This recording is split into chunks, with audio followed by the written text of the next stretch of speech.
ఈ రెండు వరిని ఒకటేసారి నాటుకున్నారు ఒక రోజు వ్యత్యాసంలో.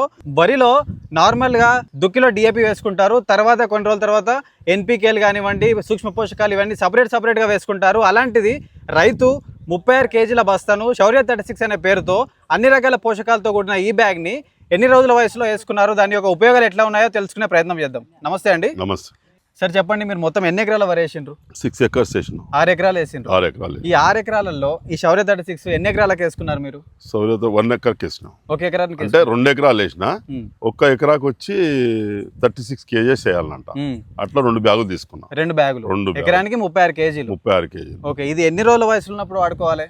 ఇది సేమ్ పిలకల్లాగానే 14-15 రోజుల నుంచి 25 days వరకు వాడాలి. అట్నే చెప్పిన ఆయన కూడా. నేను కూడా 15 రోజుల నాడు వేసిండ్రు. రిజల్ట్ అయితే ఎట్లా ఉంది? 15 రోజులు అంటే ఇప్పుడు వేసి కూడా 10 రోజులు అయింది. 10 రోజులు అయింది. 10 రోజులు అయింది. Okay okay. అంటే ఇంకా ఒకసారి 15 రోజులకు ఒకసారి వేసుకోవాలి, పొట్ట దశలో ఒకసారి వేసుకోవాలి. ఒక ఎకరానికి 36 కేజీలు. అట్లా 2 బ్యాగులు వేసి 2 బ్యాగులు వేసుకున్నాం. ఓకే, దీని ధర ఎట్లా ఉందండి? 2700 రూపాయలు ఉంది. 36 కేజీల బ్యాగు 2700 ఉన్నాయి. ఓకే, దీంట్లో ఏమేమి రకాల పోషకాలు ఉంటాయి? దీంట్లో అంటే ఇప్పుడు 36 పోషకాలు చెప్పిండు నాకు. నోటి మీద యాదైతే ఉండదు కదా. 36 పోషకాలు అంటే నా పేపర్ ఉంది, పేపర్లు ఉన్నాయి. ఓకే, అంటే ఈ పేపర్ లో మీకు ఏమేమి పోషకాలు ఉంటాయో బ్యాగ్ లోనే బ్యాగులు వెళ్ళింది.